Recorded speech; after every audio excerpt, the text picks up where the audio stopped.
About a month ago, there was a big update to the game called Project Rebalance Skilling, and that update was a general buff to a lot of skills and training methods. One part of the agility overhaul was that they added a bunch of new shortcuts to the game, including one in the northeast corner of Shiloh Village, leading directly to the nature altar. This created a new runecrafting method that is supposedly good XP and GP per hour, or from an Ironman perspective, good XP and nature runes per hour. From the videos I've seen on this, the consensus seems to be about 80 to 85k Runecraft XP per hour, or 120k with day alt. But these rates can really only be expected if you have the best stats and gear required, don't miss too many game ticks, and you listen to trance music. What I want to do is show the realistic rates if you're not someone that clicks efficiently. And just because I put a lot of hours into the game does not mean I play efficiently and tick perfect. Quite the opposite really. I tend to play by the mantra that playing efficiently and burning out is less efficient than playing inefficiently. So with that said, let's go over the requirements and recommendations for this method. You need 44 Runecraft to make nature runes, although 91 would be better for double natures.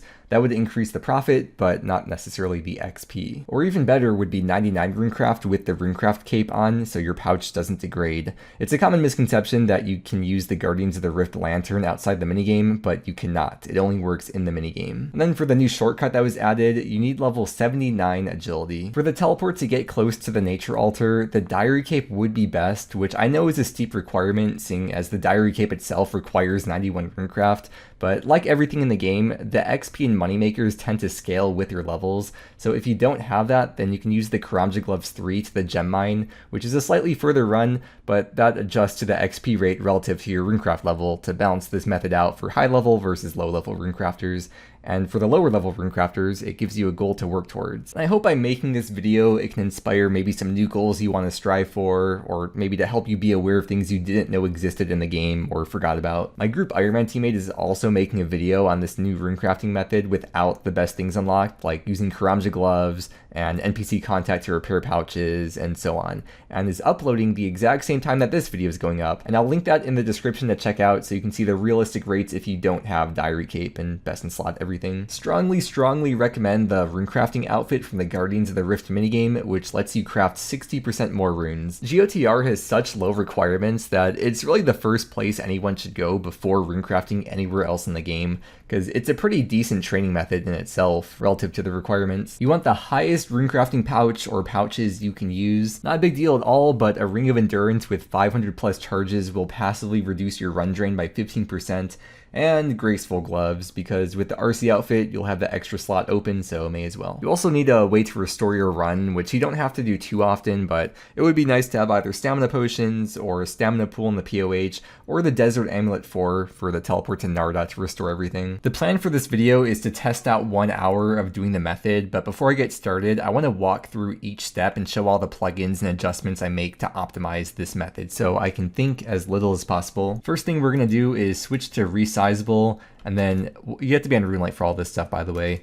If you hold down Alt, you can drag this around, and I like to drag it, well, we're going to close this out. I like to drag it so it's close to where you withdraw the essence from, right about here. Because when I'm withdrawing the essence and filling up the pouch, it's as little space as possible between them. If we go to the top right, I have hidden the deposit worn items button and the deposit inventory button, because if I were to misclick one of those, it'd be kind of annoying having to re-gear. The diary cape has 2 very useful teleports. One of them is right here in the desert, which is very close to a bank, and the other one is the teleport that's close to the nature altar. That's going to be the Caleb option.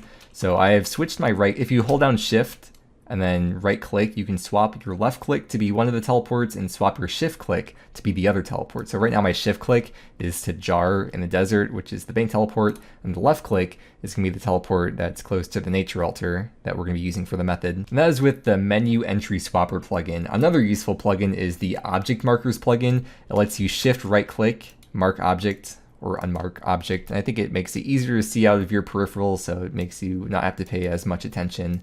Another thing with menu entry swapper is with Caleb walking around here, his left click is talk to, and every once in a while he could get in the way, so I have swapped his left click to be talk, so I will never accidentally left click and talk to him. If you're using the Karamja gloves, you would have those, you probably want to have them equipped to save an inventory slot, and when you have them equipped, again, you could swap the left click on the equipped Karamja gloves to be teleport to the gem mine. I think the crafting cape teleport is technically a closer teleport, I believe, than the jar teleport to the desert on the achievement cape, but I don't want to have to switch back and forth between these tabs every single trip. I find it easier just to keep this tab open the whole time and not worry about F keys. If you don't have the diary cape or the crafting cape, you could probably use the GE teleport with the Varrock medium diary. That's a really close teleport to a bank that probably everyone at this stage in their accounts should have unlocked.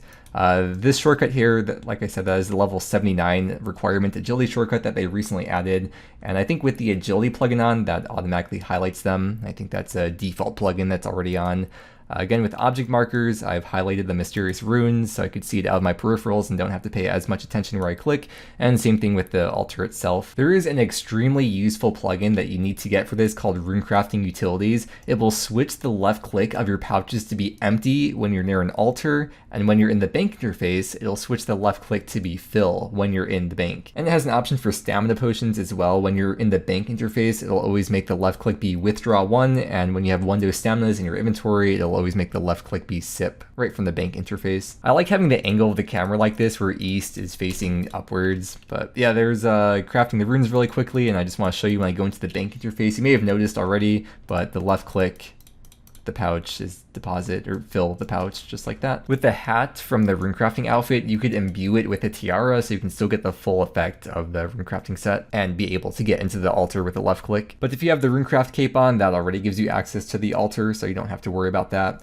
As for restoring run, I tested out this method a little bit earlier last night, and I found I really don't have to restore run that often, but for when you do, if you are using the Desert Amulet 4, I switch the left click while it's equipped to teleport to Narda, and you just use the shrine right here. I'll mark that too. I think it's slightly better than using the POH because you don't have to wait for your house to load. To make sure the test is accurate, I'm going to have exactly 100,000 pure essence I'm starting with in the bank, and I put all the nature runes into the group storage, so we'll see exactly how many natures I get by the end of this 1 hour test. And I think I've covered all the important stuff, so I'm gonna go do the 1 hour test and I'll see you back with the results. I'm really curious myself to see what it's gonna be. A couple more things I forgot to mention. In the menu entry swapper plugin, you do have to select teleport submenus in order to be able to select a submenu, because by default it opens up a menu with the diary cape. And the other thing is you should switch this ladder to left click walk here, because you'll probably never go up that ladder and you don't want to misclick that one. 1 hour of nature runecrafting complete. Look what we have, 67.7k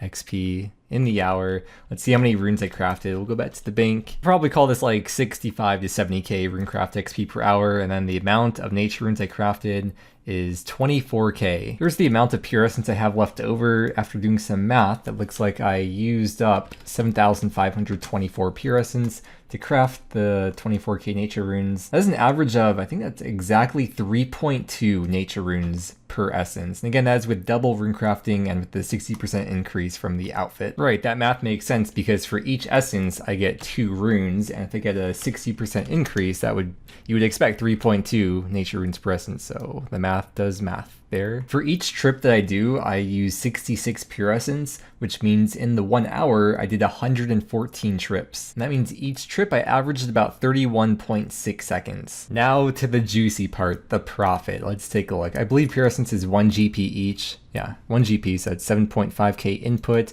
I did not use staminas as a main. You'd probably be better off using staminas than using the pool or the Desert Amulet 4. And then how much GP are these nature runes worth? 2.5 mil. On the GE, they sell for 105 each. A lot of you watching probably play Ironmen, and you're like, well, it's a good amount of nature runes per hour, but you could probably spend 2 hours crafting these on an Ironman and then be set like forever for nature runes. Well, let's not forget about the Ali Morrisane shop. If we go to view runes and then do non-elemental runes, you can sell runes to the shop here. Nature runes sell for 90 GP each, and as the stock of the shop goes up, the price or the GP that you get per rune does not go down. So if I sell a little bit here, we could check the price, or no, check the price of selling them. it's still 90 GP. It's so crazy that the value of nature runes for main accounts is almost on par with the value of nature runes for an Ironman, because there's so much inflow of them coming into the game between bots doing runecrafting, better runecrafting methods coming out, bosses dropping nature runes. There's so many natures in the game that the GE value is almost at parity of just selling to the shop. So theoretically, if nature runes ever went below 90 GP on the GE, like if they were 85 GP, you could buy them from the GE and sell them to the shop even as a main account and profit. I'm not even saying that just as a hypothetical, because if we look at the GE history of nature runes, you could see it was only like 9 months ago that the price of them was below 90 GP. They were 82 GP, so you could have bought them from the GE and sold them to Ali for a profit. But anyways, let's see how much 1 hour of nature runecrafting, how much GP would that net on an Ironman? The amount of runes I ended with was 24,078. If I get 90 GP per rune, over 2.1 mil GP per hour as an Ironman. Pure raw GP. On par, if not better GP per hour than doing Gauntlet, right? Of course, you don't really get a unique from here like Enhanced Crystal Weapon Seed, but there is the pet, so if you don't have the pet, this is a good moneymaker, good XP per hour. If you care about EHP for the unofficial high scores, probably pretty decent EHP. XP per hour is probably kind of on par with doing Arania runecrafting. I mean, like, this inefficient rate is probably the same inefficient rate as doing Arania. The efficient rate of doing this is probably about the same as the efficient rate of doing Arania. I'm just thinking that, like, as a kid, hearing that you could get 20,000 nature runes per hour would sound absolutely ridiculous, but with the way the game has slowly evolved over the years, we've slowly gotten accustomed to higher and higher amounts of wealth in general in the game, to the point where it's pretty on par with other moneymakers you would expect to have unlocked at this stage of an account. It's really more so crazy when you compare it to 10 years ago and see how far we've come since then, especially considering the high requirements that you need to do this efficiently and get that 2 mil plus GP per hour. If you're a lower leveled account and you're only making, say, 1 mil GP per hour with this new runecrafting method, that's probably on par with the other methods that you have available to you, like doing a giant mole, for example, or barrows. You're probably making like 1 mil GP per hour. It's really cool how methods in the game scale with each other, even if all the methods in the game are slowly inflating over time. I want to show another thing that could potentially speed this up a bit, but most people probably won't care enough to do, and that would be doing this method on a PvP world, because you get slightly closer teleports to the bank. I don't really ever go on PvP worlds, so I don't know exactly what's safe right now. I think this will be fine though. If I use the left click on this cape, I could switch that to, I believe, the Faldor one, Cerebral. I think this is really close to a bank. Yeah, right in front of the bank chest. I think same thing with the Camelot teleport too. Let me grab these runes out. Not all of them, don't want to risk all those. I'll cast the teleport to Camelot, and that should also be... Okay, that's 2 tiles away from a bank chest. The thing is though, because there's only like, isn't it only like 1 PvP world at a time? That if even one person wants to mess you up, oh no, there's a few more. But if like, if there's even one person hopping around the PvP worlds at the area you're trying to runecraft at, then it already makes this method not viable. Plus the fact if you get PK'd even once, that would already probably make up for like, I don't know, half an hour or an hour worth of the time you would save from not having to run the extra 7 tiles to the bank chest, or 9 tiles, whatever it is. Again, my group Ironman teammate uploaded a video at the same time as this one trying out the new shortcut, but with lower requirements like no diary cape, no runecraft cape, and so on.